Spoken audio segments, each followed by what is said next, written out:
Welcome to members and guests. There are actually a lot of faces here who I haven't seen before. So if we haven't met, my name's Lee Bradford. I'm the current president of the Royal Geographical Society of South Australia. And welcome to our monthly lecture series for this month of September. A special welcome tonight to our guest speaker, Samuel Doering. Samuel is going to take us on a journey just north of Adelaide to Anlaby Station. And it is a place of great significance for both the stud merino industry in South Australia and for pastoralism and agriculture more broadly in this state.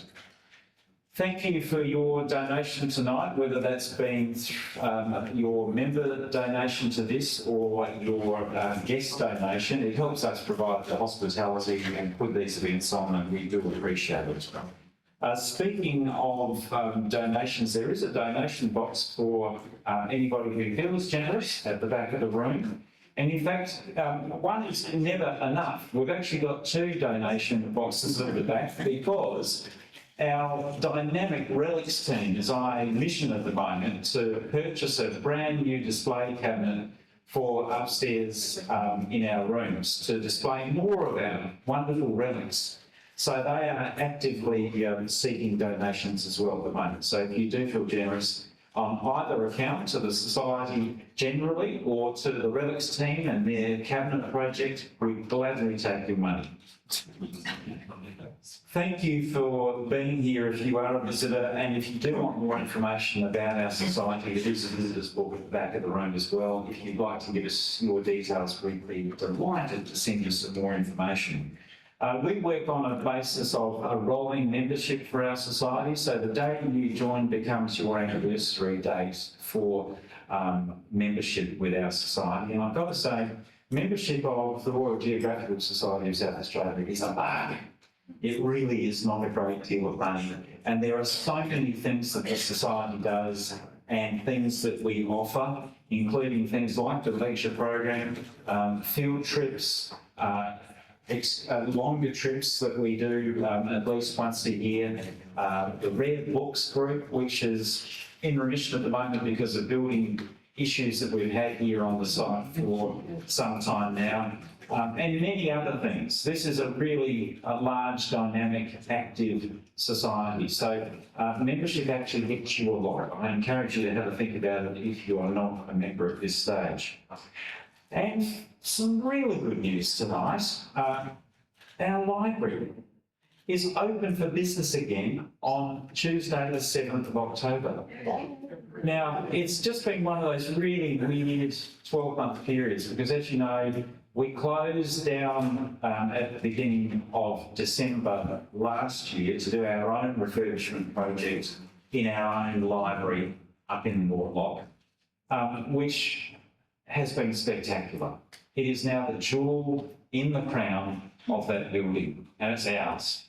And we should be very proud of that. But we've been locked out of it subsequently for months and months and months now because the State Library has done a refurbishment project in the broader Mortlock chamber with recarpeting and floor levelling and all sorts of stuff. But at last, the end of the project is in sight, and we will be back in the building from Tuesday, October the 7th. And if you haven't previously had a chance to get up to see our refurbished library since that's been done, you are in for a treat. The second most beautiful library in the world with our even better part of it upstairs. Now to the lecture. Not much more than a stone's throw north of Adelaide is quite a special place, which is fundamentally important in the story of the stud merino industry here in South Australia, or even more broadly in Australia, really, for that matter, and in terms of its influence on the development of pastoralism in South Australia or farming more broadly. Tonight we're going to hear about the evolution of Anlaby Station as a property from its origins. At the time, it was literally on the frontier of European settlement. Today, it's just a stone's throw up the road. Next week, some of us are going to get on a bus and go up there and have a tour of the homestead and the magnificent gardens, and I'm personally very much looking forward to that. However, tonight, Samuel Doering, he is a very accomplished young South Australian. He's an historian, he's a public speaker, he's an author, and he's done all of this at a very young age. He's also recently been involved in the 2024 South Australian Rural Ambassador Program. He's currently the 2024 History Council of South Australia Emerging Historian of the Year, and that's just to name a few things, because there are plenty of others. However, Samuel, you've got so much to tell us tonight. We are really keen to hear it. Can you please give Samuel a very warm welcome? Thank you very much for that very kind introduction. There has been a lot on the plate. I would preface this by saying that tonight's presentation is not really going to impinge on next week's tour of Anlaby. This is really a very short précis. There might be a book in it one day. We'll see what happens. There's a lot to say about Anlaby. In South Australia's early years, food was scarce and livestock in short supply. William and Frederick Dutton, with their commercial partners, staked everything on a daring wager that thousands of sheep could be overlanded from New South Wales to feed the young colony and build their fortunes. In 1839, Alexander Buchanan led that extraordinary drove across rivers, drought and vast distances. From this gamble grew Anlaby. What began as a risky commercial venture became one of Australia's greatest sheep stations, a place of fine merino breeding, ambitious construction projects and disciplined station life. Shaped by successive stewards from Alexander Buchanan and Henry Thomas Morris to succeeding members of the Dutton family, Anlaby became not only a pastoral enterprise, but also a cultural hub. Tonight, I want to trace some of that story of risk and ask how one station helped shape South Australia's pastoral landscape and its strong legacy of merino sheep. To understand Anlaby's formation in South Australia, it is necessary to look to New South Wales and back to Europe. Far from the borders of the then province of South Australia, the two Dutton brothers, William and Frederick, gained practical understandings of agriculture, which played a major role when establishing Anlaby. In 1805, in the Lancashire village of Colne, William Hampden Dutton was born. 7 years later, in April 1812, Frederick Hansborough Dutton was born. Their parents, Frederick and Mary Dutton, lived comfortably thanks to Frederick's work as a merchant. Colne was a busy trading town that produced kersey cloth and coal for export across the country. Into this busy world of shopkeeping, weaving and mining, William and Frederick were born. But at ages of 11 and 4 respectively, the family left this world behind. In August 1816, the boy's father was appointed a British vice-consul and agent for Lloyd's Register at Ritzebüttel near Cuxhaven in northern Germany. Located on the banks of the mighty river Elbe, nearly 100 kilometres downriver from Hamburg, Frederick Sr. was responsible for the efficient passage of cargo, overseeing the physical condition of ships, including repairs, and conveying intelligence of arrivals and departures to London. Frederick Dutton Sr. remained in Ritzebüttel until 1832, so Frederick and William learned German while they were growing up. But where exactly Frederick was educated is unknown, though it was likely in Switzerland and Germany. This seems likely because William Dutton was educated in those two countries. In 1822, William was sent to Möglin in Brandenburg to study at the Königliche Preußische Akademie des Landbaus, which means the Royal Prussian Academy of Agriculture. That's this building here. And he studied there under the tutelage of Dr. Albrecht Thaer. The institution was the first agricultural academy in German-speaking lands, and Thaer's appointment was of enormous value. He was, among other things, a proponent of humus theory, that plants thrive on decomposed organic matter in the soil, and had authored encyclopedic books on practical agriculture. This included everything from the cultivation of cereal crops and cattle husbandry to irrigating crops and using manure as fertiliser. But most important for our purposes tonight, Thaer advanced ideas on the importance of the nature of the merino sheep's skin, on sheep nutrition and health, and on associated structures like wool staple structure, blood supply to the skin, and genetic traits. And these ideas were hugely significant to the Dutton family's successes in Australia. William Dutton completed his education at Merglin in June 1824 and secured employment with a man called Mr. Nethusius, and he managed his estates for him. William Dutton proved to be a very astute young man. Letters from the time preserved at the State Library here in Adelaide show him as an early advocate for wool production in the Australian colonies. And bear in mind, he was based in Europe at this time. He criticised in these letters the Governor of New South Wales, Thomas Brisbane, for following poor advice on wool policy, and argued that a national sheep farm should be established to supply breeders in Australia with rams of the finest European bloodlines. Such a scheme, he believed, would free Britain from dependence on European wool and anchor its supply in Australia. And Dutton was only at this time 19 years of age when he was advancing these bold, ambitious national policies. In 1825, he was engaged by the Australian Agricultural Company to procure sheep for transport to New South Wales. Drawing on his command of German, he travelled to Opava in the Czech Republic, as well as Leipzig and Dresden in Germany, in search of the best merino livestock. The sheep were then shepherded up to 750 kilometres to Hamburg before being shipped to New South Wales. William followed the sheep to New South Wales, but on arrival, they were not yet ready to be received by the Australian Agricultural Company. Accused of allowing the flock to succumb to disease before they reached their destination, he was dismissed from the company.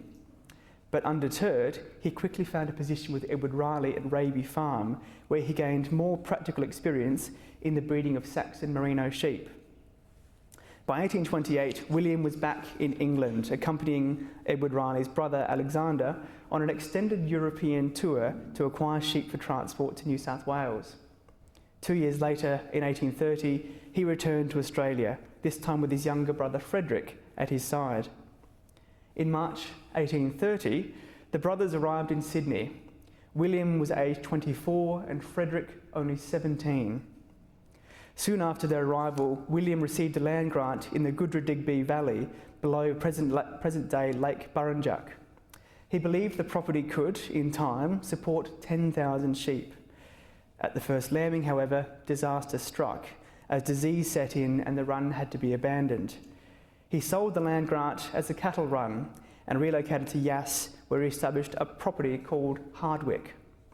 There he managed substantial flocks until 1835, when catarrh, which is a pneumonia-like disease in sheep, decimated his flocks. Frederick, however, avoided this disaster as he had already taken up land at nearby Coomar. As settlement pushed southwards towards Port Phillip, the brothers expanded their interests. Frederick secured a cattle run called Mullingadra near Albury to increase cattle supplies in southern Australia, while William took up country on the Loddon River, northwest of Bendigo. Together they contracted the South Australian Company to deliver cattle to Portland for shipment to Adelaide. On one of William's visits to Adelaide to negotiate better terms for these cattle, he was struck by the fertility of the Mount Barker district. Seizing the opportunity, he took up the first special survey in South Australia, an enormous land holding of 15,000 acres. Frederick at this point had not yet entered the colony, but his turn would certainly come.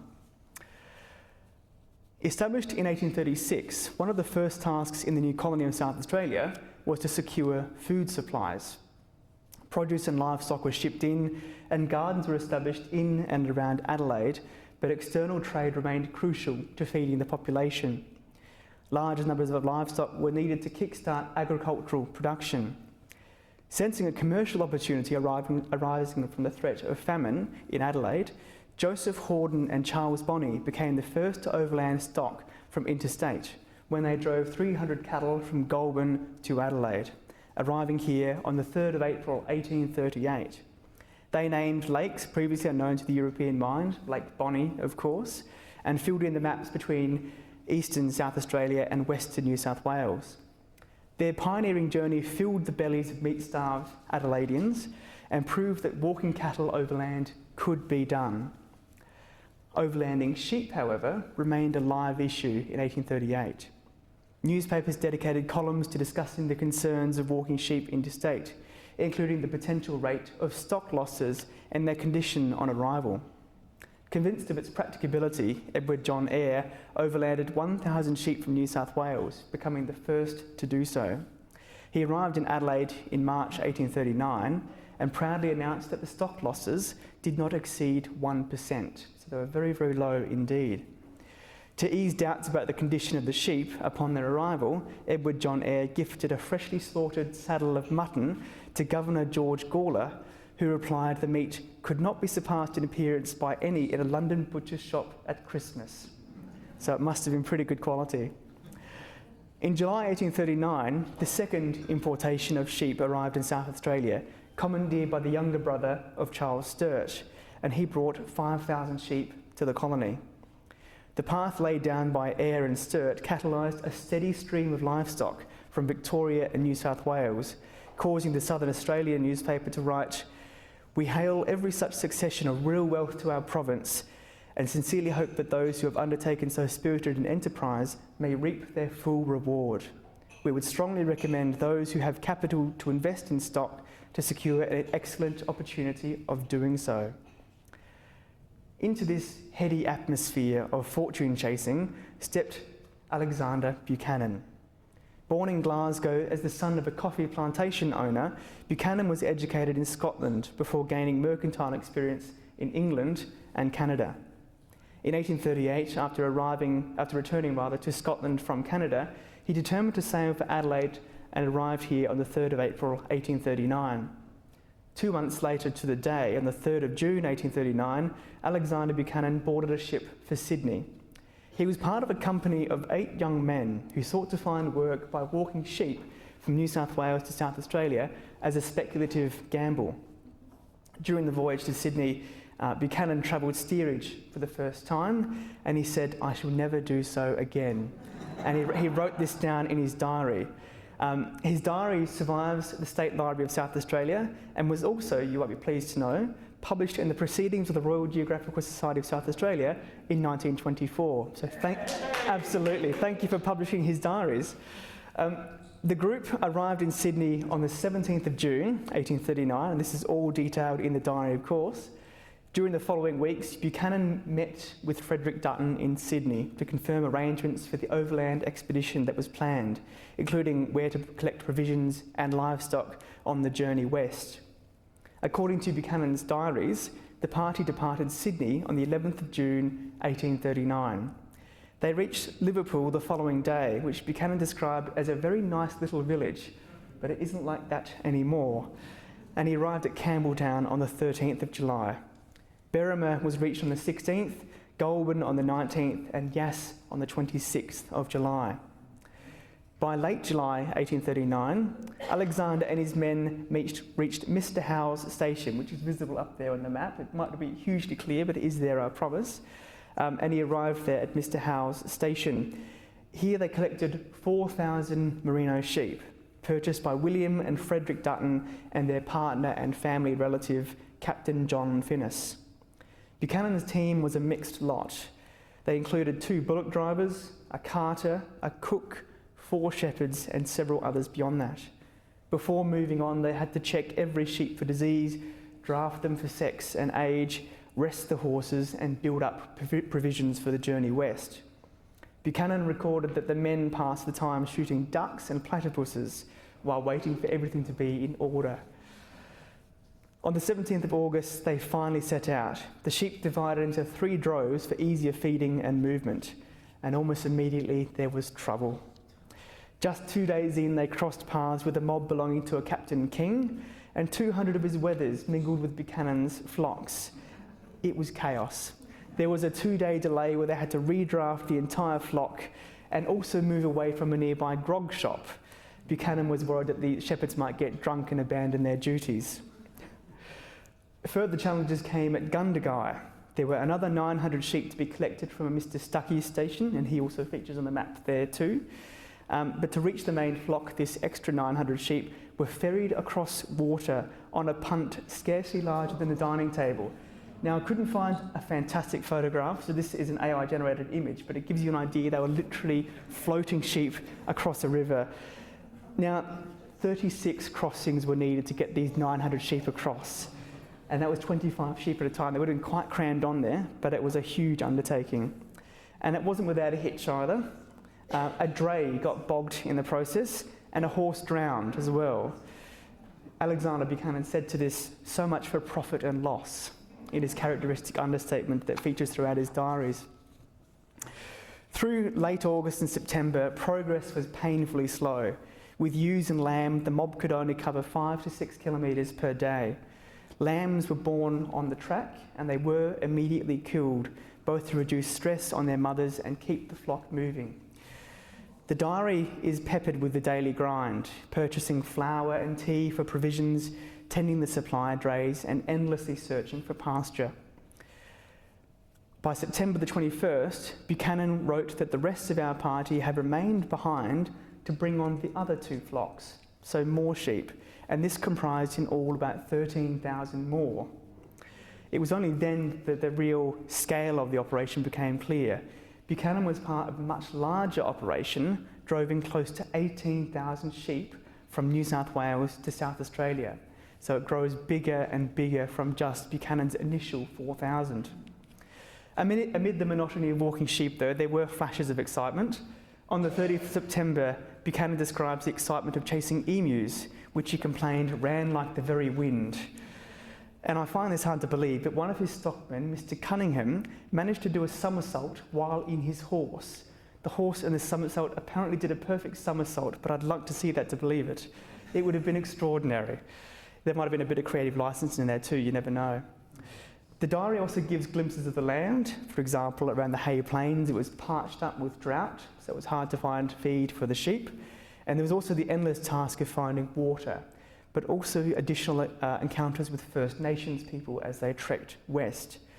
According to Buchanan, some of them waved green bows, meaning peace, but that is how Buchanan perceived it. And others aroused suspicion, and he writes about this in his diary as well. Buchanan's men often urged for violence, but Buchanan cautioned restraint, recording his principle, let Abe for let Abe. I'm probably not pronouncing that as well as I could, but that is ABE, is a Scottish word for let be. So basically, let them be, don't disturb them. That was his policy. The trek, though, pressed on. In October, they crossed the Lachlan River near Oxley. In early November, they reached the Murray near Wentworth. And it was here that disaster truly struck.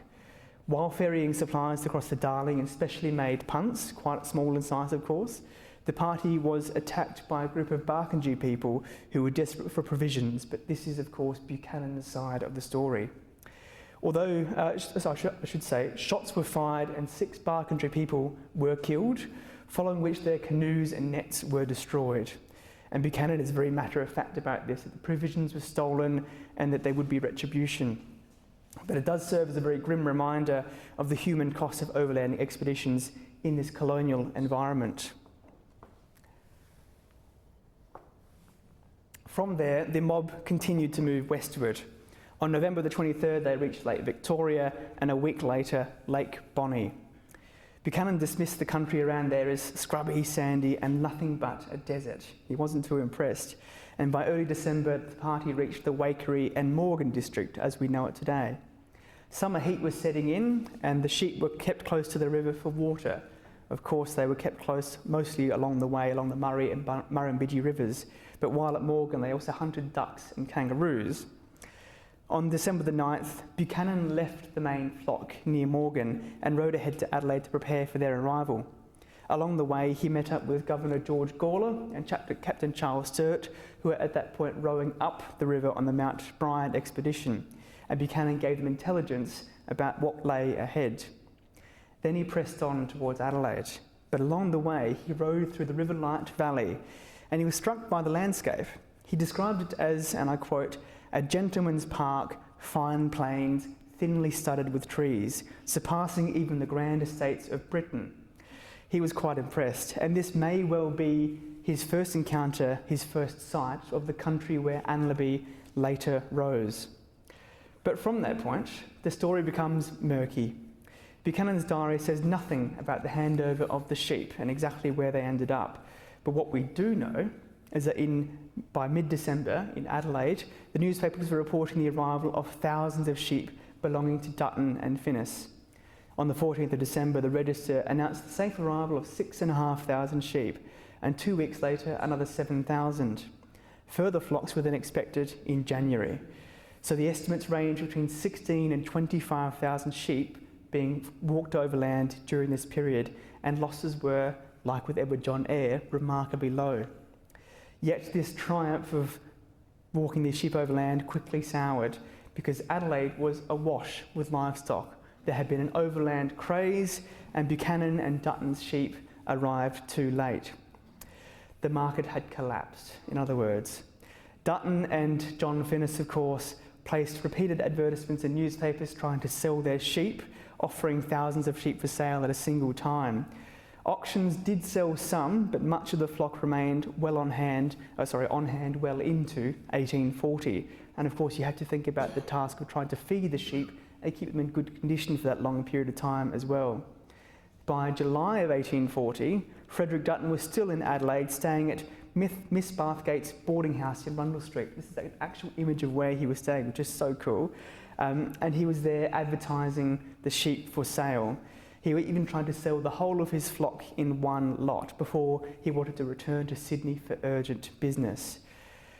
But once the advertisements dried up, he started calling for shepherds. And this is really where the beginning of Anlaby started. The walk across overland was a sobering end to a remarkable journey.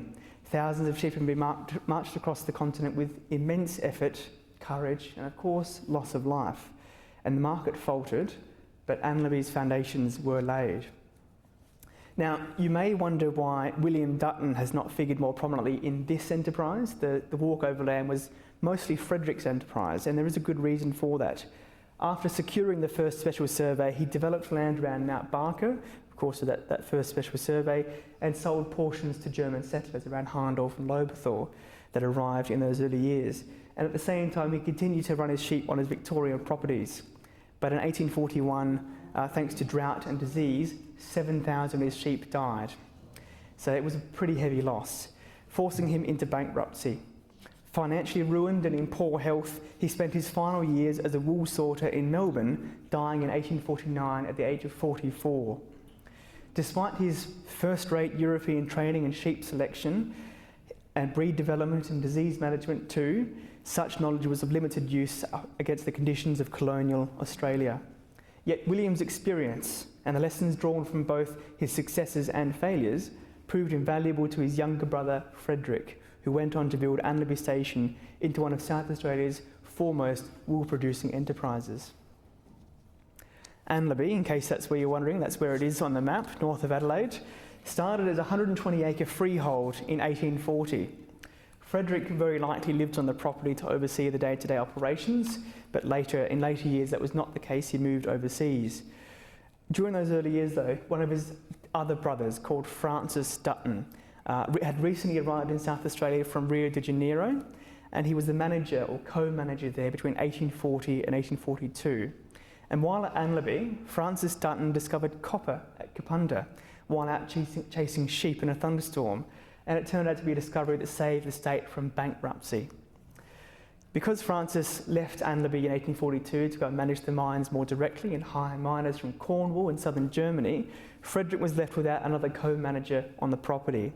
So he rehired Alexander Buchanan, the man who'd helped walk those sheep overland only a couple of years beforehand. And he served as manager, Buchanan that is, for the next 23 years until he died. Now, during his tenure, dozens of men worked on the estate. Most were hut keepers and shepherds scattered across the property, but there were also butchers, carpenters, house servants, and even a well sinker in those early years. Of course, First Nations people also worked on the property, but their exact role is unclear. They are named in the ledgers, but there is more research to be done. I'll give you an example, which is Sambo Blackfellow. That is how he's written there in the records. He's called Blackfellow, that is how they were all referred to, unfortunately. That was the language of the era, but he is listed here in the 1854 ledger, and that's the earliest ledger we've got that survives, certainly. No occupation is listed, but he was paid 10 shillings a week. Likewise, in 1857, a woman called Eliza Blackwoman may have been the first First Nations person employed on the property, and she also drew a wage of 10 shillings, but for an unidentified occupation. I say for an unidentified occupation because for nearly every other worker in the ledgers, it has their full name, what their job was, and often where they were stationed across the property as well, which is a huge amount of detail. But unfortunately, with the First Nations people, that's not the case. Exactly where they came from is also presently unknown, but they were certainly active across the property, particularly at shearing time, which I'll get to a little bit later. Now, Alexander Buchanan was regarded as an outstanding stud master and manager. Under his management, Anlaby emerged as a major genetic influence for Merino sheep in South Australia.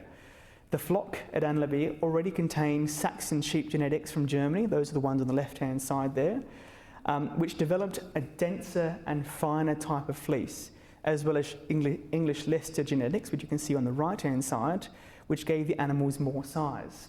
So there was breeding occurring here to create a better style of merino.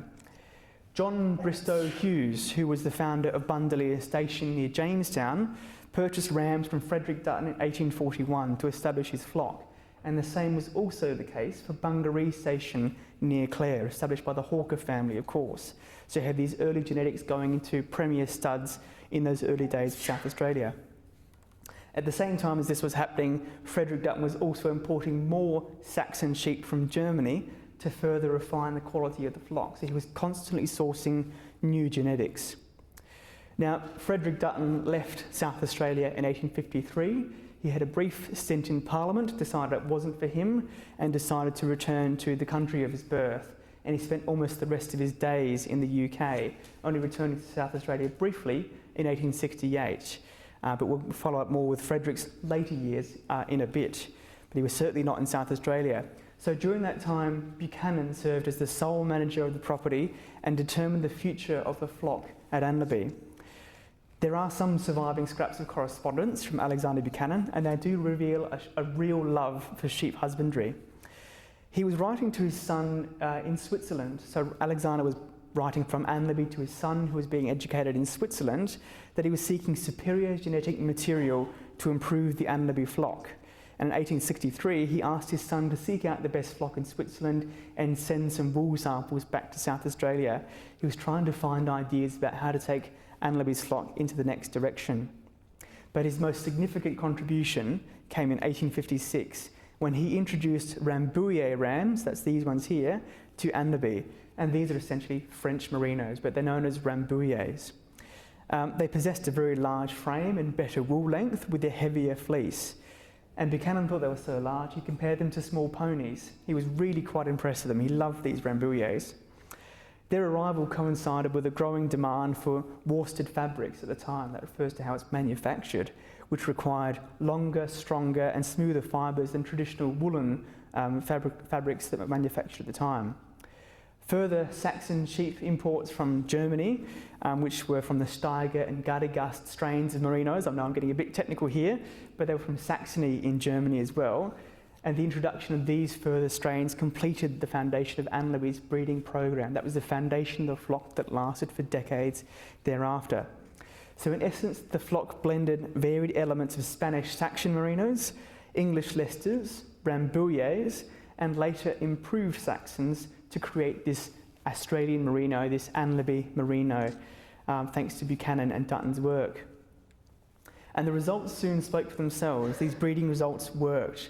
Records show that Anlaby sold 45 rams in 1854, 258 in 1859, 579 in 1861, and 1,234 in 1864. So it just continually kept climbing and the prestige of the estate grew. Rams were wanted everywhere and Anlaby was the place to get them. Buyers included the celebrated Canoona stud near Burra and Bungaree Station, once again, owned at that point by Charles Fisher. Now, the growing prestige of the property, immediately evident by these highly increasing ram sales, is very likely what spurred the construction of the Anlaby homestead, which you can see here, and that's what you'll be visiting next week, although it has changed since. It was built in 3 wings between 1857 and 1859 at a cost of £5,000, which is $1 million today, but good luck trying to build a house of that size for $1 million. It's solid stone as well. It's a hugely impressive place. It was designed and built by the architect-builder duo Thomas English and Henry Brown, or English and Brown as they're known. And some of you may know that the Institute building we're in right now was built by them in 1860. So there is a connection between the two. They were very prolific architects. I could go on about them all day. But this is the other side of the homestead here as well. Buchanan unfortunately only got to enjoy the homestead for 5 years before his pioneering work was tragically cut short by his death in May 1865. Now, while there is very little written about Buchanan, he wasn't a prolific writer himself, so there's only a few letters that survive, he was remembered as a gifted manager.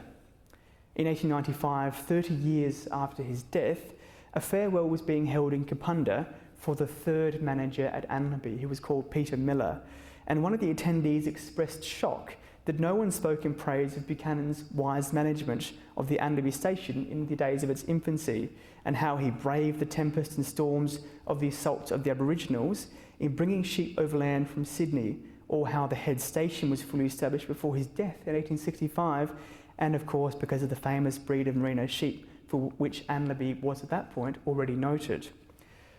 This person clearly had an issue and had a deep, abiding love for Buchanan, and certainly had a long memory, this of course being written 30 years after Buchanan died. After Buchanan's death, Henry Thomas Morris became Anlaby's second manager.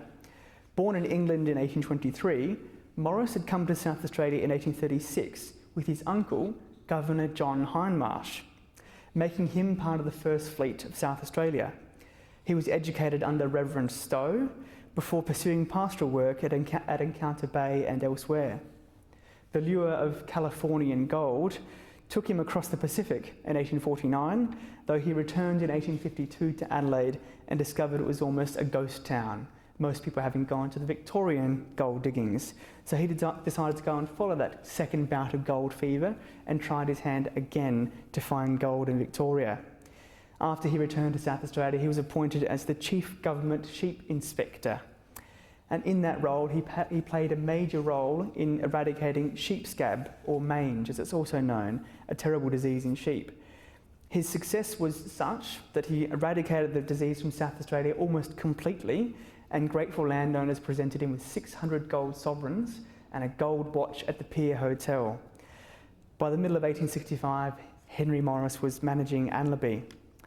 During his time at Anlaby, a new woolshed was constructed to replace the original timber building, which is a photograph of that here, what we think is that building here on the screen, which by then was nearly 30 years old and at that point nearing the end of its life, as Anlaby had grown enormously by the 1860s.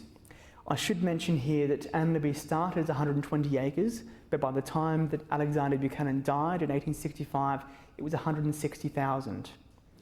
It wasn't all freehold. There was a significant amount of government leases in there too, but from 120 to 160,000 in 23 years is not a bad effort. By 1865, it was reduced down to 60 to 80,000 acres, but that was all freehold, so it was still quite a large property. Now, the first woolshed, which we can see up here, is described as standing near the main homestead on a rise, and it's possibly where the modern-day car park sits. So when you go to Anlaby next week, remember the car park, that's probably where the first Anlaby woolshed stood. A correspondent who visited Anlaby in 1869 at Henry Morris's invitation painted a wonderfully vivid picture. It says here, quote, "One step outside the shed. On the one side you see the bales being loaded on the drays. On the other, the mansion and beautiful gardens of Anlaby, sleeping in the sunshine like a poet's dream of beauty," which I think is just wonderful. Just 2 years later, in 1871, a new stone woolshed was designed by the prolific architect William Gore and was completed in just 2 months. It had to be finished in time for shearing, so from July is when the first stone was laid. It was finished by the middle of September, which is an extraordinary undertaking. And it was a 32-stander, so there were 32 shearing stands in there for sheep to be shorn by 32 shearers, and you had the same amount working in the shed to keep it all moving. So do the math, that's 64 hands inside the shed. No wonder it could only hold 400 sheep. There were so many hands inside. There's a photograph here of the shed in 1904. It was extended double the length at the back there to have more pens for sheep, but you can see the two different phases, stone and galvanised iron. And there is another photograph here which I love, which is of the inside of the shed, and it reminds me of a cathedral.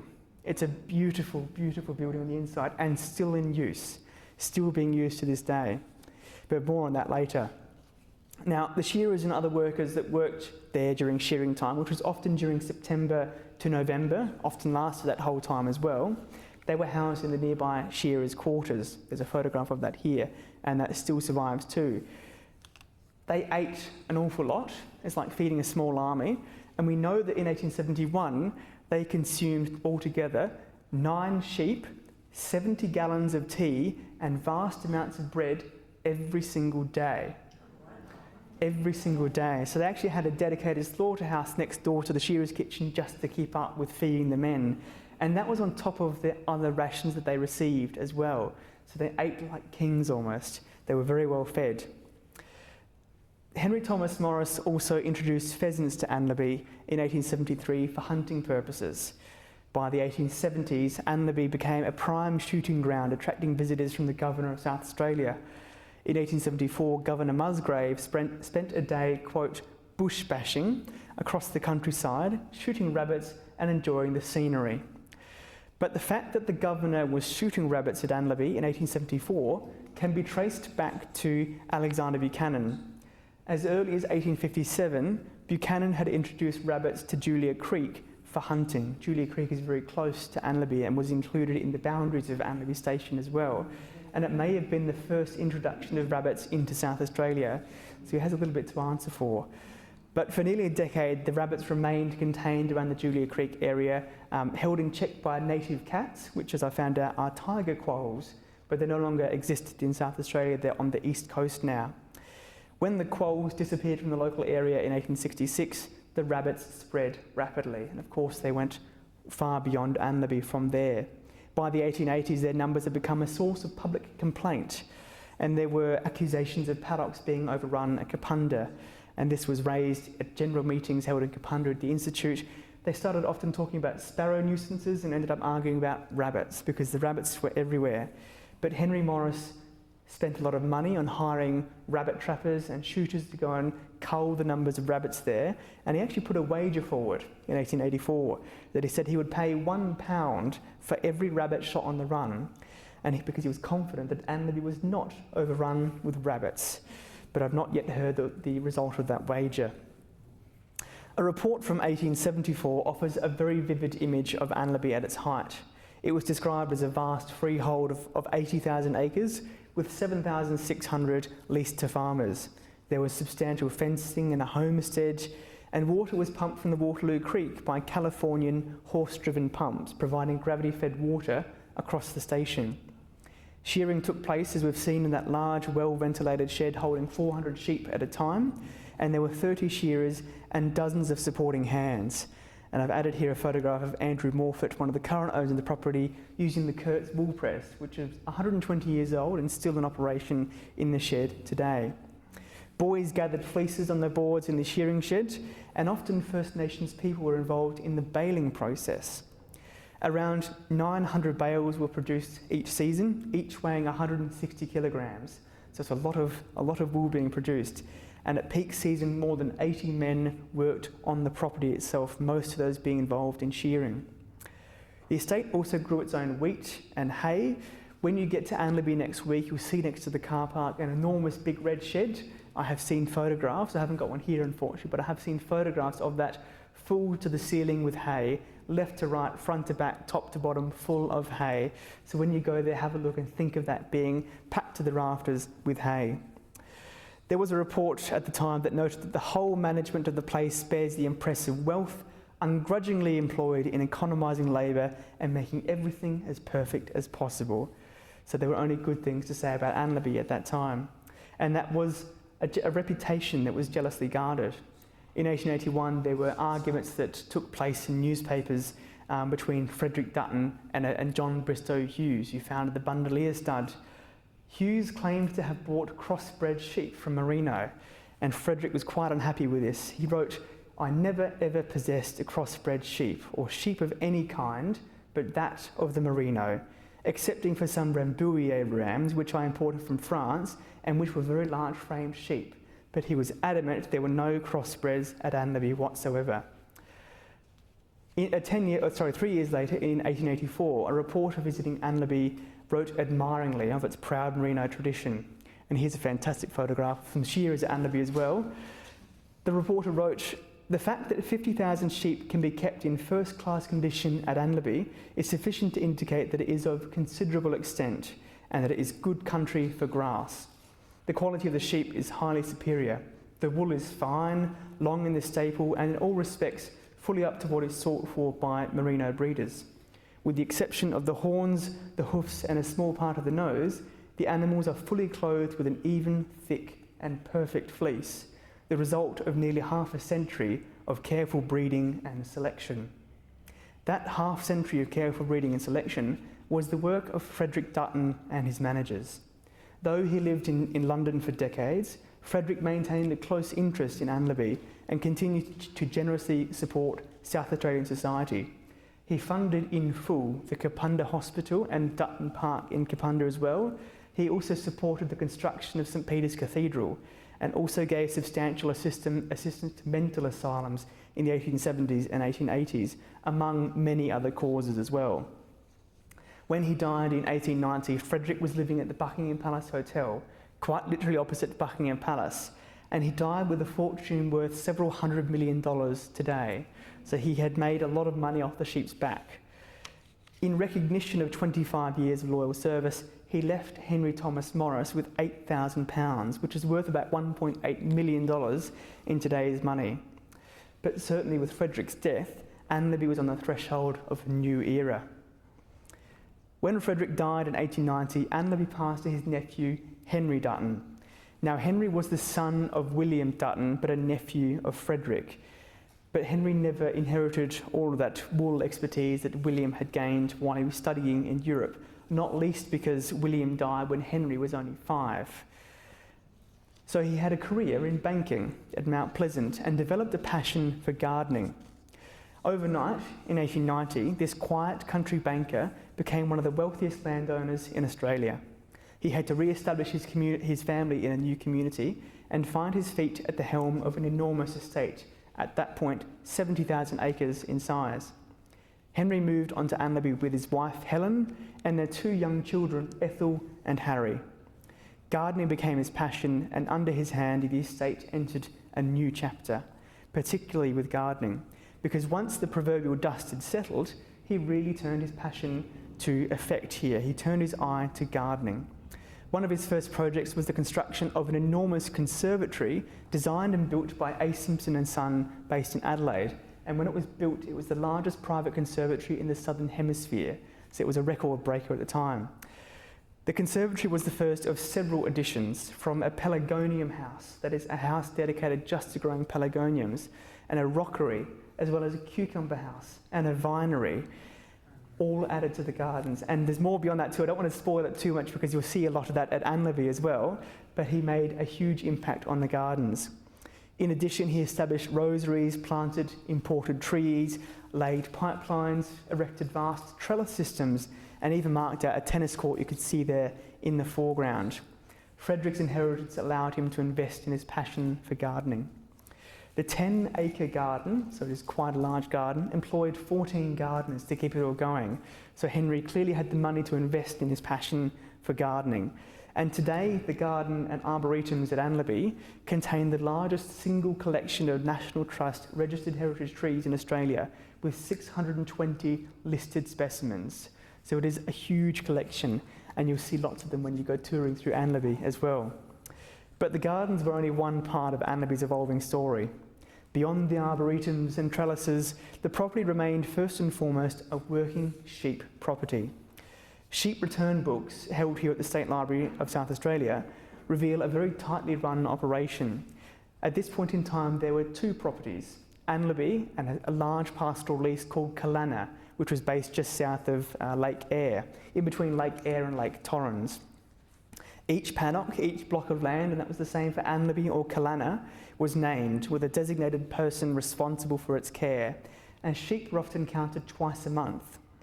Their numbers were carefully recorded in the ledger, and losses were tracked just as precisely as those that were there, and there were tallies for deaths, animals killed for rations, because of course you're not close to the shops, so you would kill a sheep for meat, and also those that were sold were also counted just as carefully. Thankfully, a number of workmen's diaries exist from the 1890s and into the 20th century, and they provide a very brief glimpse into the day-to-day life on the property. Two of them, Amos and Herbert Boxall, were station hands working in the property at the time, and they describe moving sheep between paddocks, maintaining fences, receiving a ration of mutton, keeping wild dogs at bay, the odd illness, yes, the neighbours' cattle jumping over the fences, breakfasting at Anlaby in the shearers' quarters, and lots and lots and lots of rabbiting. One of the entries from Amos Boxall is quite typical, and this comes from June the 13th, 1904. He says, rabbiting, caught 21. He had better records that week, I tell you, but 21 was what he put on that day. He then goes on in the afternoon, turned in about 200 more sheep into North Ben Lomond out of Flagstaff. Ben Lomond and Flagstaff are paddock names. And then he finishes by saying, also saw one dead sheep. That was all he wrote. It's almost like a work log of things that he did during the day, almost as though it was handed to the manager at the end of a year to prove what work was done at the end of each day. Behind these everyday tasks, though, was a vast enterprise. By 1907, Anlaby yielded 600 bales from 25,000 sheep. But between 1905 and 1911, Anlaby lost vast tracts of land. In 1905, 24,000 acres were sold to the government for closer settlement. So you can see where Anlaby is, they're on there on the map now. The area from Julia north was sold off in 1905 in that closer settlement scheme from the government. In 1906, a further 5,500 acres was sold near Eudunda. So where Hansborough is written, and that's named of course after Frederick Dutton, there was 5,500 acres sold down there. And in 1911, 6,200 acres between Hansborough and Eudunda was sold to farmers. So what had once been a 70,000 acre property in 1890 was shrunk down to less than 25,000 within less than a generation. And more was lost after the First World War as land was sold for soldier settlement schemes as well. So it was a great period of contraction for Anlaby. In 1908, Henry Dutton was in his mid-60s by that point and seeking to hand the reins on to the next generation. So his son, Harry Dutton, assumed management of the estate. One of the first things he did was he sold off the Clydesdale stud that had been established there. Between 1904 and 1908, Anlaby operated a Clydesdale stud. Henry Dutton imported stallions from Scotland, so again getting genetics from around the world to improve Clydesdale genetics in South Australia. And he often let his stallions go to farmers' mares to improve Clydesdale genetics in South Australia. Henry also imported mares from New Zealand and Tasmania to improve further the quality of the stud. But it was sold in 1908. It was only a short-lived stud. And when you visit Anlaby next week, you'll very likely be having lunch in what is called the Clydesdale Pavilion. And you'll see there where the horses' bays were. There are shadows on the wall, woodwork in the walls that shows you where the bays were. And a few name tags on the wall that have survived too, so keep an eye out for those. Harry's focus at this point, after he took the reins in 1908, or was handed the reins, was to purchase another estate at Kapunda. But the main aim for that was to purchase the Merino genetics from the Rockbrook estate, as it was called. But he also took up a 52,000 acre pastoral lease at Corona, which is north of Broken Hill. And this at the time was running 60,000 sheep. So it was a major expansion after that period of contraction. But by 1912, things were changing at Anlaby and there was a big emphasis on water. What we see here is what is now referred to as the Folly, but was originally built as a water tower. It was designed and built to bring water specifically to the gardens and part of the estate. There is a well that sits behind it that was dug specifically for that purpose, and that water will be pumped up into tanks below the roofline and then gravity fed down into the gardens.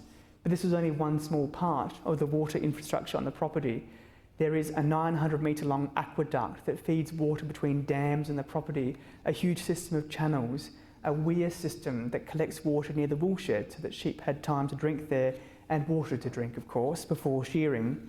There's also a huge amount of dams on the property too, each holding hundreds of thousands of litres of water, all to keep the estate going, plus dams and bores and wells and pumps scattered across the property, all part of this intricate network to keep Anlaby going when it was dry. Might grab a quick drink of water. I've got a lot to say, as you can tell. But following the death of Henry Dutton in 1914, stewardship passed completely to Harry. Now, you may have heard of Harry's name because he was well renowned at that point for driving from Adelaide to Darwin in the first attempt to do so in 1908, or the first successful attempt anyway. That's a different story. He failed on the first one in 1907 and got stranded in Tennant Creek, of all places. But he was well known as an adventurer at that point. Now, he combined this spirit of adventure with stewardship of the estate. In 1922, he greatly expanded it again by acquiring Eudunda Station near Iron Knob, which could run at good times 13,000 sheep. So another expansion on the property. And this remained in the family until the 1960s. But despite the significant addition to the property, he is presented in his son Geoffrey's autobiography as a very introverted man, as a book lover, as a very keen smoker and drinker as well, and a motoring enthusiast, of course.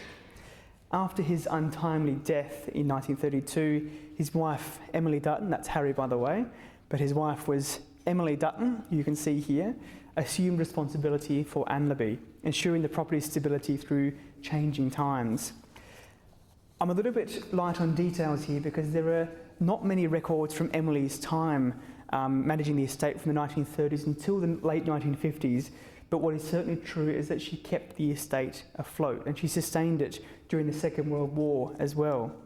She also contributed to the Symphony Orchestra, the St John's Ambulance, and even the Red Cross as well. She was a talented socialite, an artist and writer in her own right as well. The story picks up again in 1957 when the Anlaby Pastoral Company was established, and it brought together several members of the Dutton family into a formal partnership. The shareholders were Emilie Dutton, of course, and three of her children, Helen, John and Geoffrey. Of course, Geoffrey was the author. And there was also a niece called Leonie Dutton. Emilie held the largest stake and served as managing partner for the remainder of her life. At this time, Anlaby carried 6,753 sheep, including 469 stud rams. So it was clearly greatly reduced from those earlier years. And at Eudunda Station, they had 6,269 sheep. So to do the math, that's just over 13,000 sheep running on both properties. But the partnership did not last long. Emilie, of course, died in 1962 and it only lasted for 5 years thereafter. In truth, Emilie's and Harry's children were running out of steam. John Dutton was significantly older than Geoffrey and he possessed the most practical knowledge about the estate and he wanted to retire, which presented a problem for the Anlaby Pastoral Company. And after significant discussions, and I was reading through minutes only a couple of weeks ago at the State Library, there's a lot of discussion about what to do about the future of Anlaby. And the decision was to sell up and end the pastoral company, Anlaby itself. So Eudunda Station was the first one to go under the hammer in June 1967 and sold for $360,000. So not a bad sum in that day. And on the 1st of December 1967, almost the entirety of Anlaby followed, sold for $534,000. And that included land, but also items from the buildings on the property and also items from the house as well. There were only 500 acres left. That was the house and its immediate surrounds and buildings near the house as well. And they were bought by Geoffrey Dutton. He recalls in his biography about driving down the driveway thinking, what am I doing? Why am I setting up Anlaby? And decided to buy it out in his own right. The 1st of December 1967 is really the death date for Anlaby. If there was a gravestone, that's the death date it would have on it, 1967. But it didn't end there. It didn't end in the sale yard. In 1968, the Anlaby Merino stud passed to the Mosey family, who are local farmers in the area, and they continued to develop and improve the stud. And that included bringing in sheep from North Bungaree, from Collinsville, and from elsewhere. But one historian has noted that this is where Anlaby lost its old Merino sheep individuality as it brought in more and more new genetics. And the Mosey family continued to manage the Anlaby Merino stud until 2009, but more on that in a moment. Geoffrey Dutton and his wife Nanette cared for the homestead and gardens. Nanette, as you may know, was a renowned enamelist, tile artist and gardener in her own right, while Geoffrey was one of Australia's most prolific writers.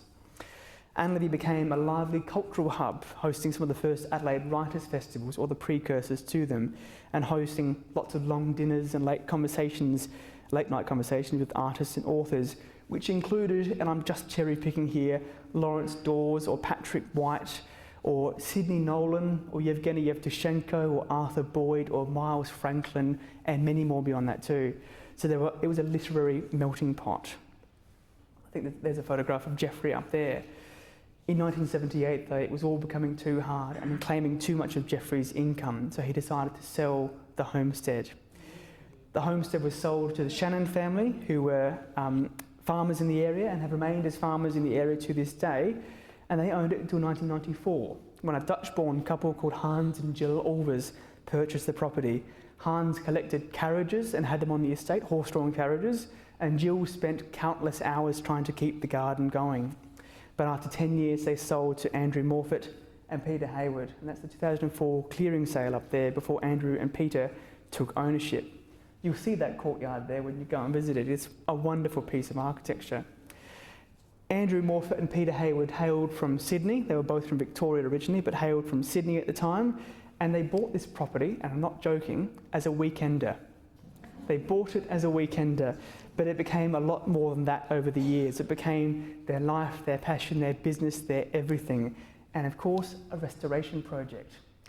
These are two photographs of how the gardens looked when they arrived there in 2004. That's the water tower in the background on this side, and one of the conservatories at the back there on the left-hand side. And here we can see beforehand on the left-hand side and how it's been restored to now. And again, here's another one of the front of the house too. Things have certainly gone back uphill again, thank goodness. Now, in 2009, I mentioned before, the Mosey family were looking to disperse the flock. So they decided to sell it to Andrew and Peter. It was almost lost. The stud was almost sold off completely and the stud registration almost lost, but a quick phone call saved it. So Andrew and Peter decided to buy the flock. But the next question was what to do next. They were not immediately from farming backgrounds. Andrew had a dairying farming background, but this was entirely different. So what to do next? So they decided to take the old flock and rejuvenate it. When they bought it, it had a 26 micron fleece, which is about as good for making carpet, basically, 26 micron wool. And through careful breeding, they have now brought it down to 17 microns. So getting to the finer end of the scale. And what they do with the wool, which is kept in its own heritage flock, which has that 186-year bloodline still intact, they use that wool to make products like scarves and ponchos and throws. So Andrew and Peter have breathed new life into Anlaby. Here, of course, is the shearing in the wool shed, which continues to this day, and that's where the heritage sheep continue to be shorn as well. But they have also brought on tours, weddings, on-site accommodation. They have cultural events. They've had opera singers there, and the Horse Whisperer a few years ago as well. Not to mention the Spring Festival coming up next month as well. This is Andrew and Peter, who you'll be meeting next week, sitting in the library at Anlaby, which is a gorgeous room in its own right. So you will enjoy that, I guarantee it. But what they have done over the last 21 years is they have restored one of Australia's great sheep properties and revitalised its legacy, which links us back to that colonial past that Anlaby had inhabited and brings back South Australia's pastoral identity. Anlaby's history is really a study in endurance and reinvention. What began as an overlander's gamble became a centre of pastoral innovation, from the introduction of Saxon and Rambouillet bloodlines to careful classing, new woolsheds and dams, and more, all guided by managers like Buchanan and Morris and consolidated by the Duttons in later years.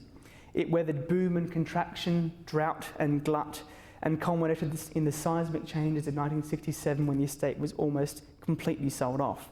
But the story did not end at the sale yard. In the decades since, Anlaby has been recast as a cultural gathering place under Geoffrey and Nanette Dutton, as a living heritage property revived and open to the public, and as a working merino enterprise once again. It's refined, modern wool clip sold onto markets, but also honouring that 19th century bloodline. This is not just nostalgia, but stewardship. The diaries and ledgers and newspaper articles I've mentioned here this evening document more than just sheep tallies and land sizes, but record a community's evolving relationship with the landscape and the merino stud at Anlaby. Anlaby reminds us as well that South Australia's pastoral identity was never static. It was made and remade by calculated risk, practical skill, scientific curiosity, and civic responsibility. And as today's custodians, Andrew and Peter, restore buildings, care for gardens, and breed fine wool, they extend that tradition forward. The wager on scarcity in 1839 became a legacy of abundance, of knowledge, craftsmanship, and place. And that is Anlaby's gift to the state, and its invitation to us to value, interpret, and sustain it for generations to come. Thank you very much.